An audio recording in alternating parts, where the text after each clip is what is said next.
we are facing the prospect of dealing with some type of a false flag. We will, and we've been having pretty much nonstop. They're just not as effective because people are seeing through this crap. But yeah, it's going to happen. And there's some ways you can tell when a false flag is coming, right? Well, now when something like this happens and, being that they're going to look to do some type of retaliation, because the one thing that Israel realizes at this moment is that they have no real support in the West, especially from this country. They have the Capitol Hill apparatus because they've bought them all off. But in terms of where people actually are and what they believe, no, not at all.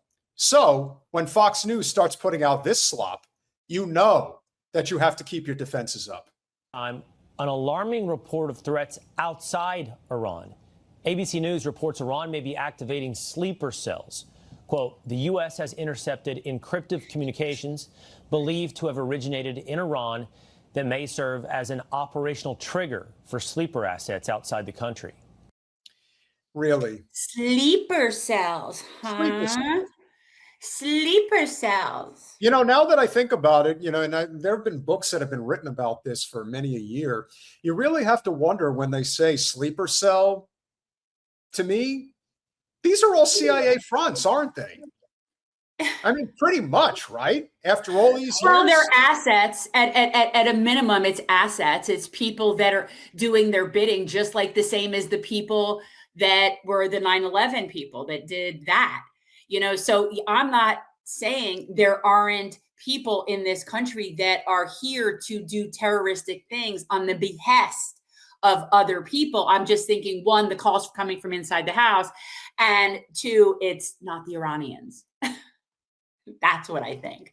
When they're playing, especially on Fox News. Now, don't get me wrong. Some of the people in our orbit probably who do watch Fox News will still buy this bullshit. But at the end of the day, this is, again, they're playing the same playbook that they've done for the past generation plus, and thinking that this is still going to work, but it's not. But here's my question for people to ponder, right? Let's say hypothetically, it's true. Let's say Iran had sleeper cells of people in this country just waiting to be activated to do terrorist things. Okay, let's just say hypothetically that's true. Yeah, that's what happens. If you don't like that, then you know what? Don't fuck around. You don't want to find out, don't fuck around. It's so easy. If you don't start no shit, there won't be no shit. Don't start. So not complicated. Nothing. If true, further illustrating Secretary of State Marco Rubio's point, we are fighting a terrorist government. The United States is currently engaged in an operation. First of all, the two freaking henchmen that he's got standing behind him. I can't. Okay, what's so absurd, we're the terrorists. And everybody in the whole world sees it. Everybody else sees it. Yeah. And this dumb shit thinks he's running for president in 2028. That's the funny part. That's the real Marco, little Marco. Targeting one of the world's leading hostage taker, the world's leading sponsor of terrorism. They are trying to hold the world hostage. They are attacking their neighbors. They are attacking neighboring countries, their energy infrastructure. Oh, and by the way, since you and I have not discussed this, but when you talk about they're attacking their neighbors, well, if we're going to get into that, we're going to have to talk about Jon Stewart. And I've been avoiding that because it's extremely disappointing. And I feel like I shouldn't be disappointed at this point. But yes, no, Iran is not attacking their neighbors. They're attacking us. And what's going to happen is their neighbors who have been our bitches are not going to want to be our bitches anymore because we're just causing them nothing but grief and we're not helping them.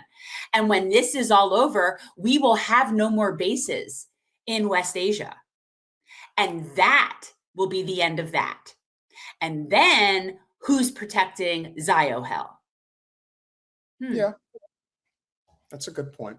Well, yeah. By the way, have you ever noticed how big Rubio's ears are? Like, I find them like disturbing. They are big. And as someone who is noticing my own ears growing, I will tell everybody, if you do not know this, your ears and your nose do not stop growing because they're cartilage, not bones. And that's why when you see so many older men and women they tend to have really big ears. And so one of the things that I Well, always noticed, yeah. Well, hold on. You telling me that it's not from lying? I mean, I know they say the nose grows from lying like Pinocchio, but who says the ears grow too? It might exacerbate it. That's true. But no. And so everybody in life, obviously, you want to start out with this smaller nose and ear situation because it's the only thing that doesn't stop growing, right? So if you start out with slightly bigger ears to begin with, yeah, by the time you're retired, you could take flight with those. So, I mean, that's just what's going to happen. We'll finish. Their civilian population, they're attacking embassies. This is a terrorist government. This is a terroristic regime. And we are seeing them conduct terrorism using nation-state elements, using weapons like missiles and one-way attack drones. And the objective of this mission is to destroy their ability to continue to do that. But Iran's and Marvin, sadly, as a urologist's wife, no. However, I will say that gravity is not any of our friend regarding some of our things hanging, okay? But as far as things growing, no.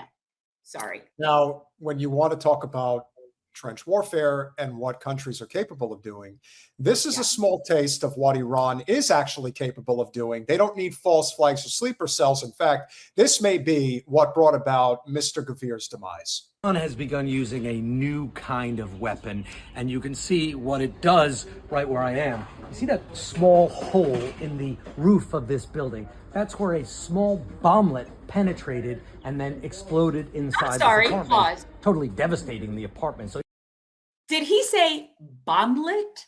Bomblet, yeah. He said bomblet. Is like that a droplet, but a bomblet. Okay. I just wanted to understand that now we have bomblets. Okay. Well, think about it. What he's basically showing here, if you look closely, is that the drone bomb made it's way through here, and then by doing so, exploded the entire area surrounding it. Well, and it's a cluster of those. So for every one hole like that, each one of those clusters has it looks like dozens. I mean, it's hard to tell from the light pictures, but like dozens. So that means, and each one of those does this and then explodes, is what you're saying. Yes. Devastating the apartment. So even though the bomb itself was small, it did a lot of damage. And these are these new cluster bombs. And up until now, Iran has mostly been using drones and ballistic missiles, and Israel and other countries have had a tremendous amount of success shooting them down. Ballistic missiles in particular fly in a very predictable pattern. They have a single, very large warhead. These cluster bombs are more like shotguns. They explode midair and then drop lots of little bomblets, and they are very hard to stop. Okay, I'm getting it, people. I hear you, Brian. Bomblets are not new, but you know what? It's new to me, and it's ridiculous because it makes it sound cutesy. Like, isn't that so cutesy, the little bomblets? We're just going to kill them a little bit. We're just going to kill them a little bit. It's just stupid. I find that ridiculous. Well, again, they brought this on themselves. I have no give a shit. Nope. None. I don't either. I think that this is to be expected.